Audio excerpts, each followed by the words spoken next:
नमस्कार दोस्तों। आज हम आपसे बात करेंगे भारत के मानक समय के बारे में, क्योंकि इससे पहले हमने पढ़ा था अंतर्राष्ट्रीय तिथि रेखा को और प्रधान मध्याह्न रेखा। प्रधान मध्याह्न रेखा मतलब समय, विश्व का समय वहाँ से निर्धारित किया जाता है। वैसे ही हम अपने देश इंडिया की IST के बारे में पढ़ते हैं, इंडियन स्टैंडर्ड टाइम के बारे में पढ़ते हैं। तो सामान्यतः भारत का जो टाइम है दोस्तों, वो 82.5 डिग्री देशांतर पूर्वी देशांतर से निर्धारित किया जाता है। जैसे मैं यहाँ थोड़ा सा इंडिया का मैप बनाता हूँ।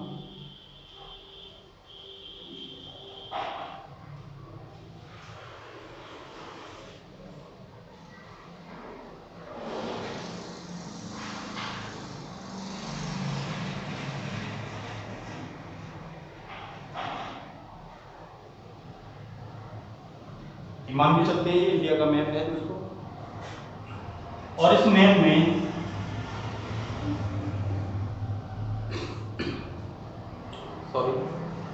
ये जो मैप है हमारा,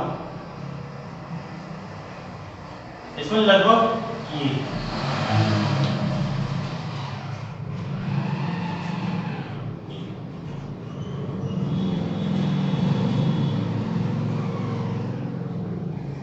ये जो मैंने रेखा खींची है आपके सामने, ये 82.5 डिग्री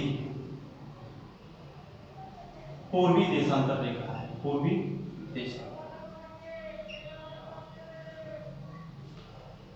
दोस्तों, इसके ठीक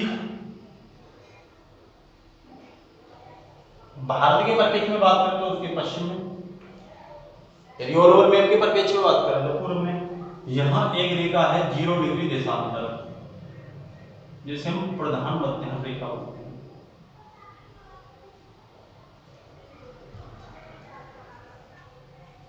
यहाँ पर एक टाइम निर्धारित किया जाता है 1884 के सम्मेलन में, अंतर्राष्ट्रीय मेडिटेरियन सम्मेलन या कॉन्फ्रेंस, ये वाशिंगटन में हुई थी, मैंने बताया। उसके कुछ समय बाद रॉयल ऑब्जर्वेटरी,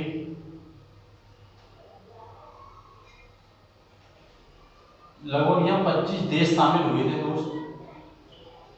इनकी सर्वसम्मति से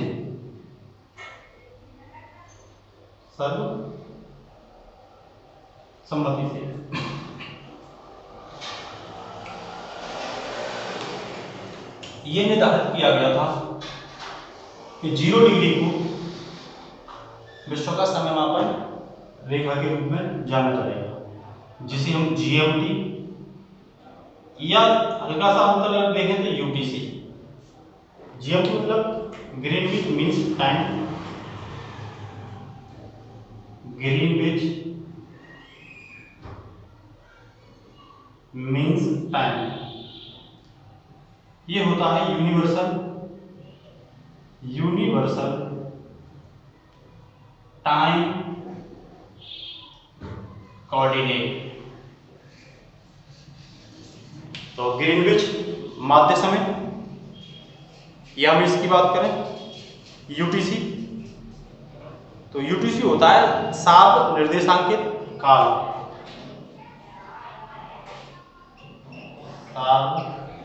निर्देशांकित काल। ये कौन सा होता है दोस्तों? ये 0 डिग्री होता है, जो लंदन से लिया गया है।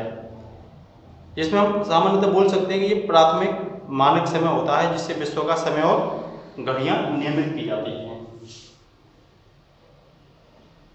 प्राथमिक समय मानक, जिससे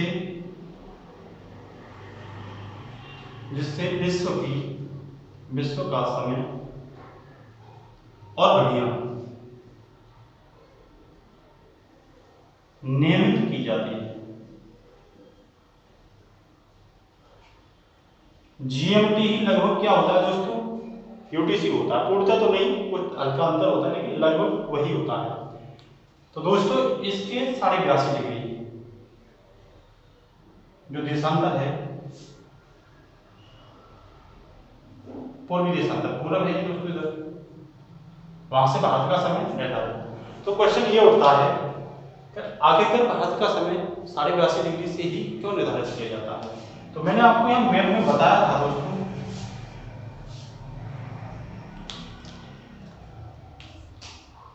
कि ये 68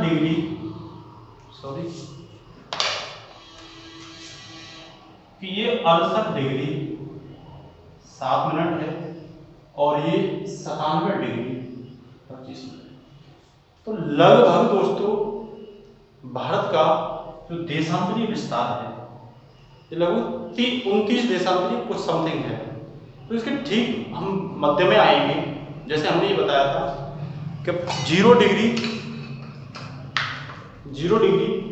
जो देशांतर रेखा है वो अर्थ के ठीक बीचों बीच है। 0 डिग्री और 180 जो है वो आधा पृथ्वी का भाग है और आधा पृथ्वी का भाग है। तो सामान्यतः ये माना जाता है कि जिन देशों ने अपने यहाँ समय को निर्धारित किया है वो लगभग समान देशांतरीय विस्तार के आधार पर निर्धारित करते हैं। तो भारत ने भी ऐसा ही कुछ किया है। भारत ने लगभग 82.5 से अगर बात करें तो लगभग ये लगभग 15 देशांतर हो गए 68 से लेकर 82 तक, और लगभग ये भी क्या हो गए, ये भी 15 देशांतर हो गए। तो दोनों के बीचों बीच का स्थान भारत ने क्या किया, भारत ने निर्धारित किया। तो दोस्तों लगभग मैं बोल रहा हूँ, थोड़ा सा हल्का बहुत अंतर हो सकता है। तब तो भारत ने वैश्विक सर्वसम्मति के आधार पर ही अपना समय निर्धारित किया। तो अगर आपसे कोई पूछता कि आखिरकार 82.5 क्यों लिया, तो आपको बताना होगा कि भारत एक विशाल देश है जिसका देशांतरीय विस्तार लगभग 30 डिग्री देशांतर है, मतलब 30 देशांतरीय संख्याएं हैं। तो भारत ने अपने माध्य से बिल्कुल बीचों बीच से 82.5 डिग्री देशांतर से जो इसका मेन स्टेशन पड़ेगा वो यूपी मिर्जापुर में। कहाँ पड़ेगा दोस्तों, मिर्जापुर से लिया गया है। तो दोस्तों इसकी थोड़ा सा हिस्ट्री की अगर हम बात करें तो हमने बताई थी आपको ये 1884। तो यहाँ ये निर्धारित कर दिया गया था कि भारत अपना मानक समय 2 मानक समय या 2 से अधिक मानक समय निर्धारित कर सकता है। ब्रिटेन औपनिवेशिक काल के दौरान 1884 के समय ब्रिटेन का शासन था भारत पर, तब वहां पर लगभग भारत ने 3 टाइम जोन निर्धारित किए थे, 3 टाइम जोन।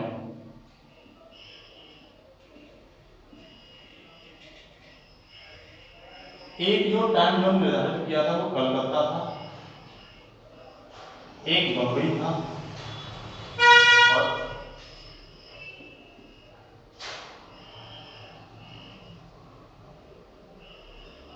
और एक था दोस्तों बागान। कलकत्ता ब्रिटिश की एक काफी बड़ी कॉलोनी थी। यहाँ मैक्सिमम वो अपने आवागमन की चाहे वो आर्थिक आवागमन हो, चाहे वो राजनीतिक आवागमन हो या अन्य एक्टिविटीज हो, वो यहीं से किया करता था। तो एक तो यहाँ से उसने रखा। दूसरा उसकी सबसे बड़ी जो प्रेसिडेंसी थी वो बम्बई थी, तो उसने यहाँ भी अपना टाइम निर्धारित किया।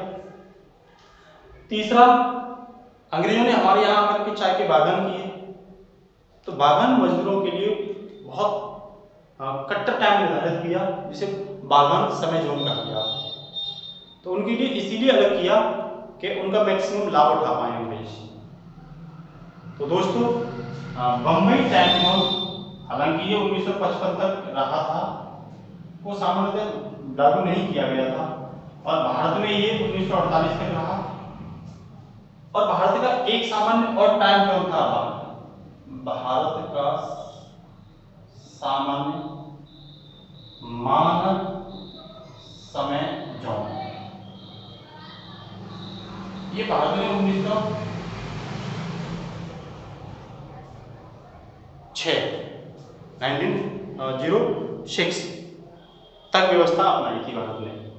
तो दोस्तों उसके बाद भारत ने अपना एक आजादी के बाद भारत ने अपना एक समय जो निर्धारित किया, जिसे लगभग हम बोल सकते हो एक समय जो क्या लगभग 1950 के बाद, लगभग 1950 और 70 के बीच अंतराल में काफी इशू रहे थे, लेकिन ये निर्धारित किया और 82.5 डिग्री को भारत ने अपना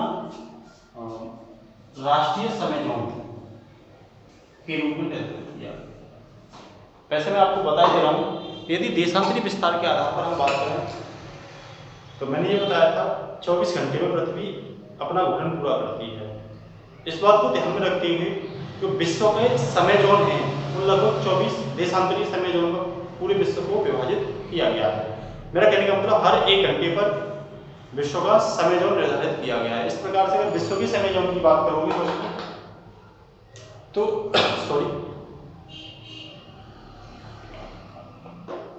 विश्व के समय जोन की बात करोगे आप तो 24 है, लेकिन हर एक देश के अपने अपने समय जोन है, किसी के ज़्यादा हैं किसी के कम हैं। जैसे भारत का भी क्या है, एक है, भारत में मुद्दा उठता रहता है, उसे डिस्कस करेंगे। दूसरे टाइम जोन का जैसे मैक्सिमम हम बात करें तो फ्रांस, रूस, ब्रिटेन, डेनमार्क, छोटा सा डेनमार्क, इसके 5 समय जोन है, इनको बारीकी से डिस्कस करेंगे। तो अपने अपने आधार पर इन देशों ने समय जोन को निर्धारित किया था। तो अब हम इसमें बात करें भारत के समय जोन के बारे में, तो दोस्तों आपको क्लियर होगी 82.5 डिग्री। अब ये किस किस से जाती है, भारत के किस किस राज्य से होकर जाती है? तो दोस्तों यूपी के बाद ये एमपी से जाती है, और एमपी के बाद दोस्तों ये छत्तीसगढ़ से जाती है। किससे जाती है? छत्तीसगढ़। और छत्तीसगढ़ के बाद दोस्तों उड़ीसा, और उड़ीसा के बाद दोस्तों आंध्र प्रदेश। तो आपको ये ध्यान रखना पड़ेगा, भारत की जो मानक समय रेखा है वो यूपी, एमपी, छत्तीसगढ़, उड़ीसा, आंध्र प्रदेश कुछ इन राज्यों से होकर गुजरती है। और यूपी में भी हम स्पेशल बात करें आपसे तो मिर्जापुर से, और मिर्जापुर में लगभग अवध का मैदान बताया हम, अवध का मैदान,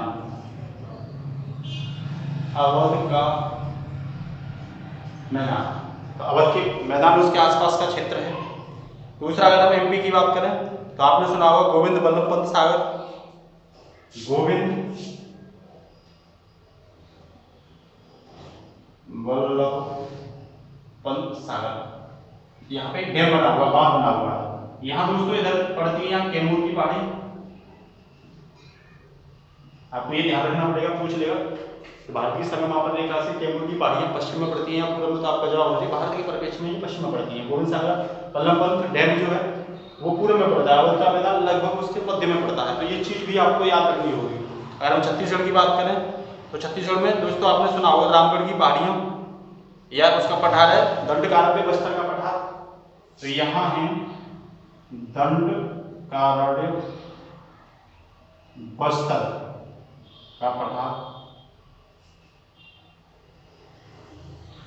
दंडकारण्य। ये पठार जो गोदावरी वाले क्षेत्र में पड़ता है, वो गोदावरी के उत्तर पश्चिम वाले क्षेत्र में पड़ता है। वही हम बात करें छत्तीसगढ़ में तो रामगढ़ की पहाड़ियां, रामगढ़ की पहाड़ियों के आसपास, और इसी रेखा के मतलब आसपास पड़ती है। अगर उड़ीसा की मैं बात करूं तो आपने सुना होगा हीराकुंड बांध महानदी पे, हीराकुंड बांध बीच के आसपास का क्षेत्र है, हीराकुंड बांध, और ये किस पे? महानदी पर, उड़ीसा में। तो ये इसके आसपास का क्षेत्र है। वही हम बात करें तो गोदावरी का मोहना जो आंध्र प्रदेश में पड़ता है, कोलेरू झील जो आंध्र प्रदेश में पड़ती है, गोदावरी का मोहना इसी की रेखा के आसपास का क्षेत्र है। कोलेरू झील इसी के आसपास का क्षेत्र है। उड़ीसा में एक और बात करें तो महेंद्रगिरी चोटी, जिसकी ऊंचाई 1501, जो पूर्वी तट की सबसे ऊंची चोटी है, ये भी इसी के आसपास पड़ती है। तो दोस्तों हमने इसमें क्या पढ़ा? हमने इसमें पढ़ा ये 5 राज्यों से जाती है, यूपी, एमपी, छत्तीसगढ़, उड़ीसा और आंध्र प्रदेश, 5 राज्यों से। ये टाइम कितने से है? 5 राज्यों से। यूपी, एमपी, यूपी के कहां से? मिर्जापुर, ये याद रखना होगा। पहले ये इलाहाबाद में नहीं था, अब ये उसी के सटीक उसी के साथ में मिर्जापुर में कर दिया। एमपी, छत्तीसगढ़, यही बात करें दोस्तों तो उड़ीसा, ये 5 है, आपको याद रखने होंगे, 5 राज्य। दूसरी हम बात करें दोस्तों, तो इसका 0 डिग्री रेखा से 82.5 की अगर हम बात करें तो मैंने आपको बताया भी था, ये लगभग 5.5 घंटे का, कितने का अंतर पड़ता है, 5.5 घंटे का। पूरब में तो इसे बढ़ा के चलोगे आगे की ओर बढ़ेगा सर, 5.5 घंटे का इसीलिए पड़ता है दोस्तों। मैंने बताया था कि 1 डिग्री पृथ्वी को रोटेशन करने में 4 मिनट का समय लगता है, तो 82.5 डिग्री रोटेशन करने में जो टाइम लगेगा 328 और 1/2 × 4 मतलब 2, 330 मिनट, मतलब ये हो गया लगभग 5.5। इसीलिए जब यहाँ 12 बज रहे होंगे ग्रीनविच पर, तो यहाँ कितने बजते हैं, 5:30 बजते हैं। यहाँ दोपहर के बाद रहे हैं तो यहाँ शाम के 5:30। क्यों कि ये आगे की ओर मूव करता है सॉरी, आगे की ओर मूव करता है, इसलिए से हम दोपहर के बाद किसमें ऐड करेंगे, 5:30 घंटे को, ये शाम के 5:30 हो जाएंगे। तो ये हमने दोस्तों पढ़ा था भारत के समय मापन के बारे में, कि भारत का जो समय मापन है वो लगभग 1906 से व्यवस्था बनी थी, लेकिन इसकी जो रियल राष्ट्रीय व्यवस्था थी वो आज़ादी के बाद बनी थी। यही थोड़ी सी अगर बात करूँ दोस्तों, तो इसके नीचे श्रीलंका पड़ता है, यहाँ लगभग ये यहाँ श्रीलंका पड़ता है, ये जो पड़ता है दोस्तों, इसके नीचे क्या पड़ता है, श्रीलंका पड़ता है, श्रीलंका। तो ये श्रीलंका हालांकि 82.5 डिग्री से टच नहीं होता, लेकिन श्रीलंका का जो समय मापन है वो भी 82.5 डिग्री है। तो श्रीलंका का याद रखना, इसे जो मानक समय है वो भी 82.5 डिग्री देशांतर से लिया जाता है। तो ये तो दोस्तों हमने पढ़ा भारत के समय मापक के बारे में। इसी में हम देखते हैं कि भारत में दूसरे समय मापक मानक समय की आवाज पूर्वोत्तर प्रदेशों में उठती है। वो क्यों उठती है, क्या कारण है उसका, इसकी हम आपके साथ ही चर्चा कर देते हैं। बेहद इंपोर्टेंट टॉपिक है दोस्तों। तो दोस्तों पूर्वोत्तर राज्य में इस मुद्दे को उठाता कौन है, बात ये करनी होगी इस मुद्दे को कौन उठाता है। बहुत शॉर्ट में कर दूंगा दोस्तों। तो सबसे बड़ी बात है, मुद्दा उठता कहाँ है, मतलब दोहरे टाइम, भारत में दोहरे टाइम का मुद्दा, भारत में दोहरा मानक समय, ये मुद्दा उठा पूर्वोत्तर राज्य। यदि मैं आपको मतलब थोड़ा सा अपनी क्लास टाइम डिस्कस करता हूं, तो हम बोल सकते हैं कहाँ उठता है ये मुद्दा, क्यों उठता है ये मुद्दा, मतलब इसकी आवश्यकता क्या है, और कौन इस मुद्दे को कौन उठाता है इस मुद्दे को। तो दोस्तों हम बात करें, ये मुद्दा पूर्वोत्तर राज्यों में उठता है। कहाँ उठता है, पूर्वोत्तर राज्य मतलब आसाम है, मेघालय है, त्रिपुरा है, अरुणाचल प्रदेश है, पश्चिम बंगाल है, ये देश, ये राज्य जो है ये इस मुद्दे को उठाते हैं कि भाई हमारा एक अलग समय जोन होना चाहिए। इनमें उठाते कौन है, तो आम नागरिक भी उठाते हैं और राजनेता भी उठाते हैं, जैसे बीजेपी की मतलब बीजू जनता दल, एक सांसद थे, उन्होंने लोकसभा में ये मुद्दा उठाया था और बोला था कि हमारा समय मापन जो है वो भारतीय समय मापन से लगभग आधा घंटा आगे होना चाहिए। हमें बहुत समस्याएं आती हैं, हमें सूर्य निकलने से संबंधित समस्याएं आती हैं कि सूर्य जब निकलता है हमारे यहाँ जल्दी निकलता है, मध्य भारत में और पश्चिम भारत में काफी लेट निकलता है, जिससे समस्या आती है, मैं बताऊंगा आपको, डिस्कस करूंगा। दूसरी बात, ये आवश्यक क्यों है, तो यही हम डिस्कस करते हैं। आवश्यक इसीलिए कि इनकी आवाज थी कि जो पूर्वोत्तर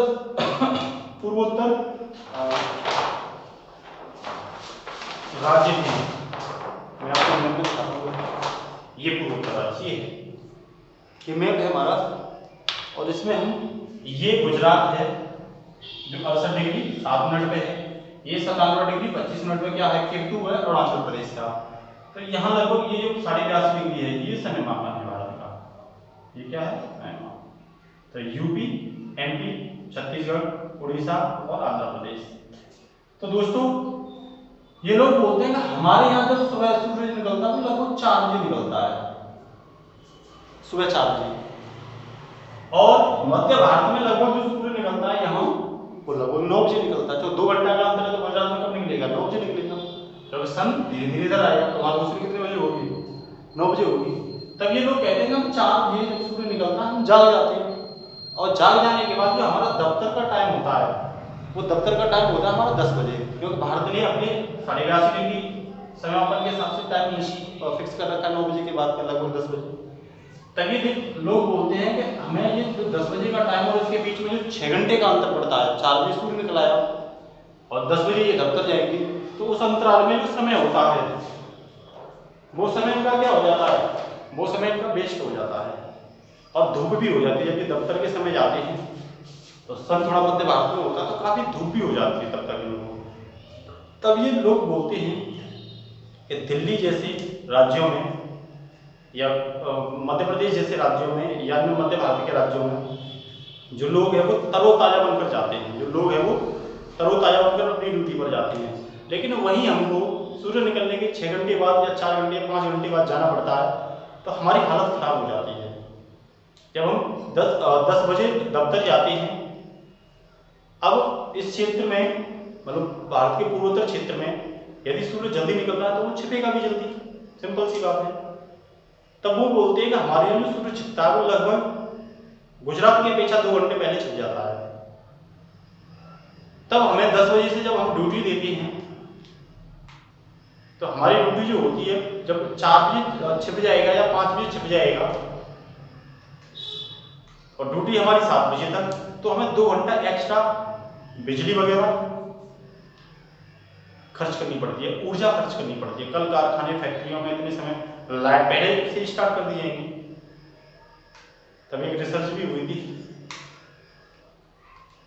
तो उस रिसर्च में बताया भी था कि लगभग 2.7 अरब यूनिट जो बिजली है, यदि हम आधा घंटे भारत का समय जो आगे बढ़ा देते हैं 82 डिग्री से, लगभग 2.7 अरब यूनिट जो बिजली है वो बच जाएगी। ये बात निर्धारित करी थी साइंस एंड टेक मंत्रालय में, साइंस एंड टेक मंत्रालय की भौतिक प्रयोगशाला में ये बात निर्धारित की गई। दूसरी बात ये लोग बोलते हैं जब हमें हमारा समय आधा घंटा आगे या 1 घंटा आगे हो जाएगा तो हम आसानी से मान के चलिए 10 बजे की जगह इनको 8 बजे बुला दिया जाएगा, तो शाम को उतने ही 2 घंटे पहले छोड़ दिया जाएगा। जब छोड़ दिया जाएगा तो ऊर्जा की क्या होगी, बचत होगी, और उतने ही ये फुर्ती में काम करेंगे, क्योंकि 10 बजे ने जाकर के अब ये 8 बजे ही ड्यूटी करेंगे तो फुर्ती में करेंगे। जैसे दिल्ली के लोग तरोताज़ा माहौल में ड्यूटी के लिए जाते हैं, वैसे ही ये लोग करेंगे।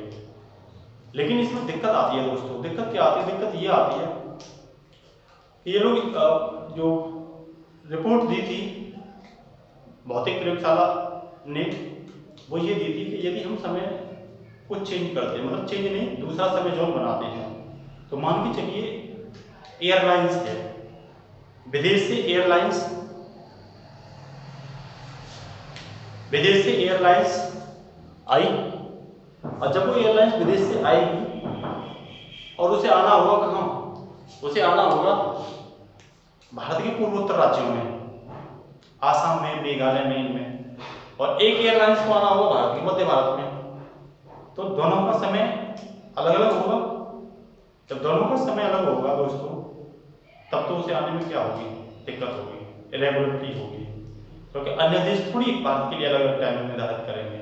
दूसरी बात, खुद भारत की जो रेलवे है इसको समय निर्धारित करने में प्रॉब्लम होगी, क्योंकि यदि दिल्ली से कोई रेल आती है मान लो पश्चिम बंगाल या असम के लिए, तब तो उसके समय में बहुत सारी परेशानियां वो होंगी।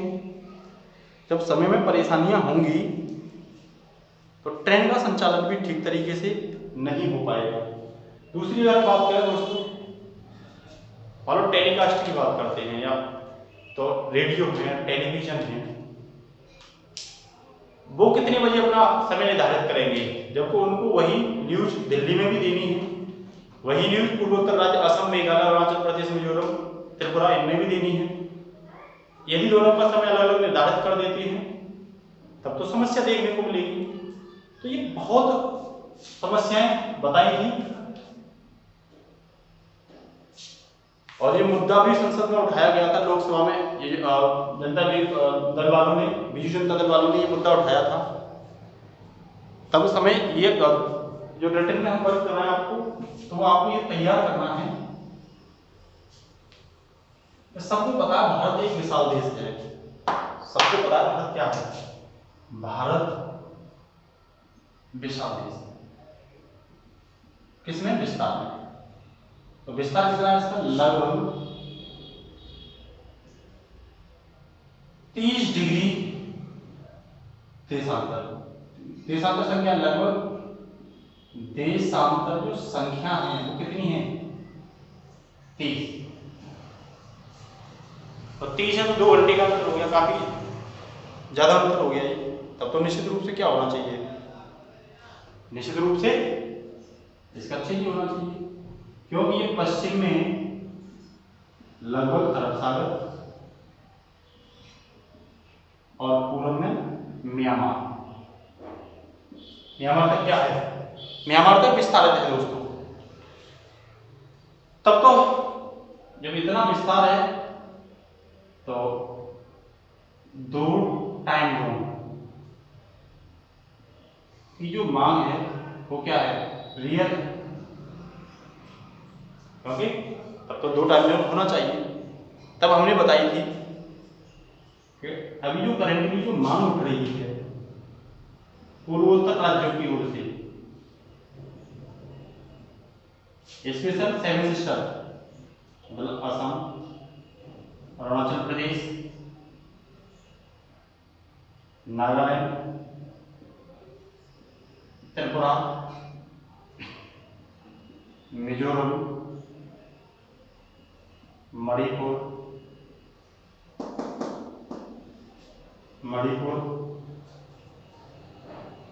1 2 3 4 5 6 असम, अरुणाचल प्रदेश, नागालैंड, त्रिपुरा, मणिपुर, मेघालय। ये राज्यों की मांग है कि हमारे टाइम को 2 घंटे, वर्तमान जो मांग है, या 2.5 घंटे क्या कर दिया जाए? पहले कर दिया जाए। पहले मतलब जो दफ्तर 10 बजे खुल रही थी वो 8 बजे खुले या 7:30 बजे खुले, ठीक है ना? ये मांग करते हैं कौन? पूर्वोत्तर राज्य करते हैं। तब तो इनका विरोध भी करते हैं कुछ लोग। विरोध कौन करेंगे? आर्थिक गतिविधि वाली बड़ी बड़ी कंपनियां वगैरह, या रेडियो प्रसारण वाले, रेडियो या टेलीविजन प्रसारण वाले, और एयरलाइंस वाले या रेलवे।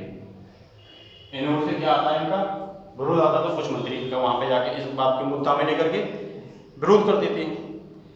यदि हम बात करें कि एक रिपोर्ट थी जो साइंस एंड टेक मंत्रालय ने भेजी थी राष्ट्रीय भौतिकी प्रयोगशाला के लिए, एक रिपोर्ट भेजी थी। किसने? साइंस एंड टेक मिनिस्ट्री ने। किसको भेजी थी? राष्ट्रीय नेशनल फिजिक्स लेबोरेटरी कि यह भारत का जो आधिकारिक समय है, भारत के आधिकारिक समय को निर्धारित करें। भारत के आधिकारिक मानक समय के निर्धारण। जो ऊर्जा है, ऊर्जा के परिप्रेक्ष्य में रिपोर्ट थी। ऊर्जा के परिप्रेक्ष्य में ये निर्धारित करो कि यदि हम भारत का समय जोन आगे या पीछे करते हैं तो ऊर्जा पर क्या प्रभाव देखने को मिलेगा। तब तो एक लेख प्रस्तावित किया राष्ट्रीय भौतिकी प्रयोगशाला में, और उसने ये निर्धारित किया कि यदि आप असम और पश्चिम बंगाल के बीच, क्या निर्धारित किया, आसाम और पश्चिमी बंगाल के बीच सेकेंड टाइम जोन, मतलब एक तो हो गया 82.5 डिग्री जो चल रहा है 82.5 डिग्री, और एक लगभग जो भी निर्धारित करें आसाम और पश्चिम बंगाल के बीच एक ये हो गया। तो ये नाम दिया उन्होंने IST सेकेंड और ये नाम दिया IST फर्स्ट, मतलब इंडियन स्टैंडर्ड टाइम फर्स्ट और Indian standard time second.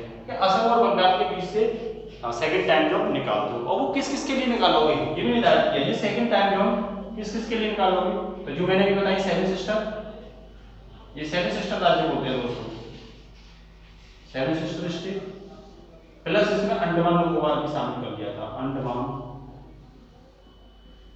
Nicobar को, भाई अंडमान निकोबार बंगाल की खाड़ी के नीचे पड़ता है, तो उसको भी इसमें क्या कर लिया जाए, शामिल कर लिया जाए।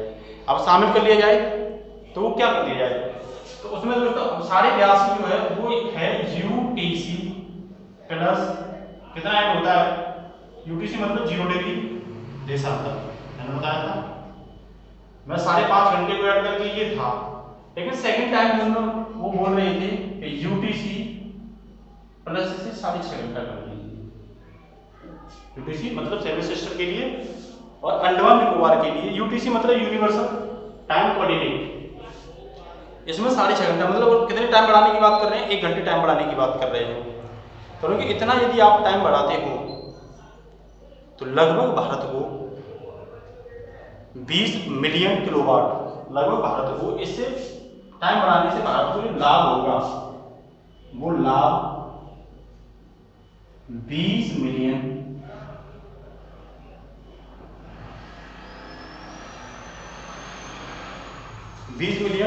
किलोवाट का लाभ होगा।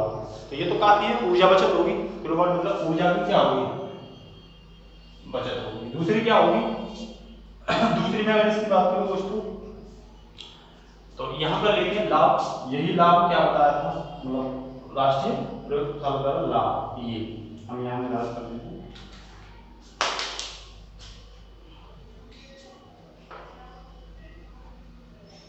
तो पहला तो ये 20 मिलियन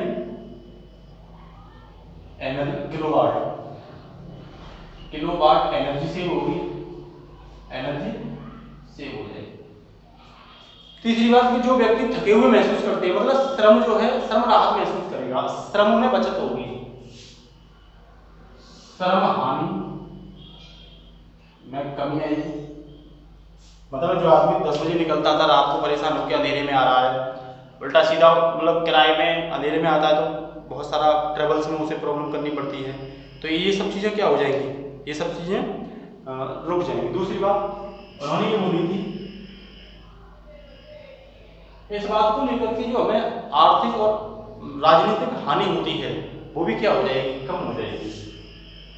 आर्थिक और राजनीतिक मुद्दों में कमी। कभी कभी ये होता है, पार्टियां अपने चुनाव के समय इसी को मुद्दा बना लेती हैं, तो पार्टियों का ये मुद्दा नहीं होना चाहिए, विकास एक मुद्दा होना चाहिए। खैर इस पर हम नहीं जाएंगे। तो ये सब चीज़ें क्या होंगी, ये सब चीज़ें लाभान्वित होंगी। हानि की यदि हम बात करें आपसे, यहीं पर मैं लिख देता हूँ हानि।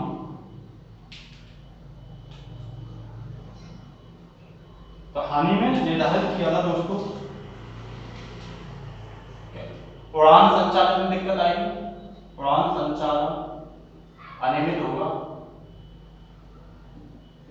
रेलवे संचालन अनियमित होगा,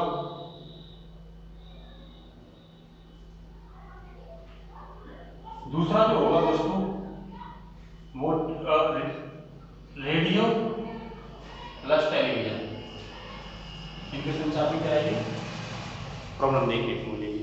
तो इस बात को लेकर के बहुत मुद्दे उठते रहते हैं। तो दोस्तों ये हमने पढ़ा और ये बताया आप लोगों को कि इसमें जो बचत होने वाली है, ये बचत लगभग 17 से लेकर के 18% उन 1 घंटे 1.5 घंटे में क्या होगी, ऊर्जा की बचत होगी। तो जितनी ऊर्जा की 100 किलोवाट ऊर्जा खर्च करते हैं, तो मान लो 82 या 83 किलोवाट ऊर्जा से भारत का क्या चल जाएगा, काम चल जाएगा।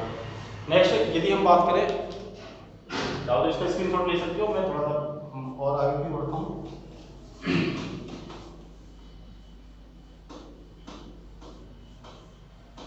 ये मुद्दा काफी इंपोर्टेंट मुद्दा है, इसमें मैक्सिमम क्वेश्चन आ गया, चलिए में एक बार क्वेश्चन पूछने की संभावना होती है और छोटे मोटे एग्जाम्पल में तो क्वेश्चन इससे बनते ही रहते हैं कि कहाँ से निर्धारित की गई है, क्यों निर्धारित की गई है। तो दोस्तों हम कुछ बात करते हैं टाइम जोन का वैश्विक परिदृश्य। टाइम जोन का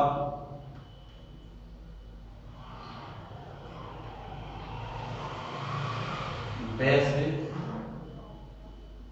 परिदृश्य मतलब इसका क्या है कि अन्य विश्व की टाइम भी तो है, जैसे भारत की टाइम जोन कितनी है, अभी 1 है भारत का टाइम जोन, तो फिर अन्य की कितनी है।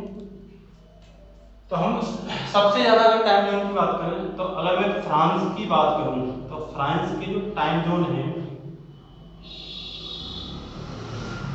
वो 12 टाइम जोन है, 12, मतलब विश्व में सर्वाधिक,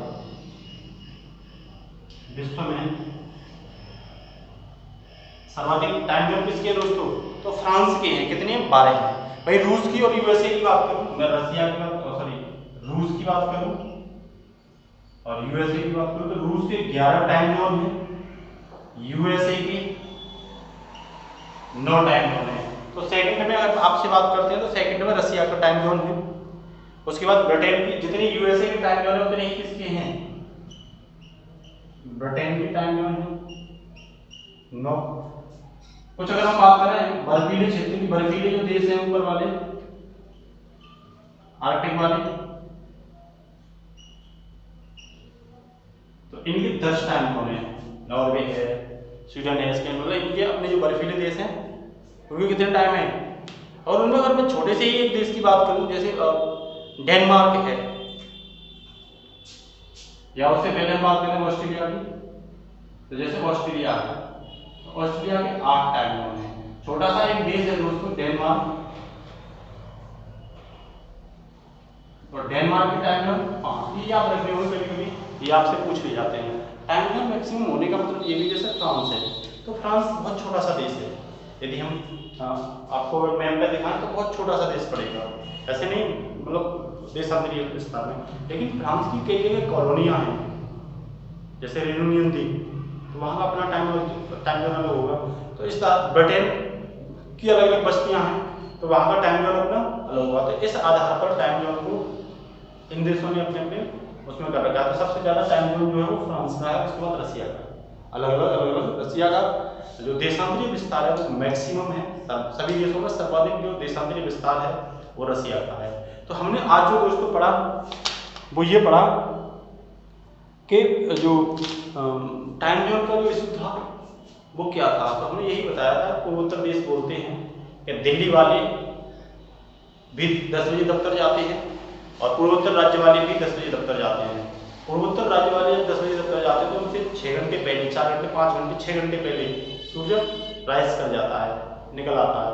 जबकि वहीं अगर हम दिल्ली या मध्य भारत की बात करें तो वहाँ सूर्य निकलने पर होता है माहौल ठंडा होता है, पूर्वोत्तर राज्यों में वही माहौल क्या हो जाता है, गर्म हो जाता है। दोनों को एक जैसी ड्यूटी दी जाती है, एक जैसा समय दिया जाता है, तब वहाँ उनको ये द्वेष भावनाएं मध्य भारत की लेकर के होती हैं। तो अब बात चल रही है, अभी निर्धारित नहीं किया है, देखते हैं आगे क्या होगा। मुझे यही पढ़ाना था। थैंक यू, जय हिंद दोस्तों।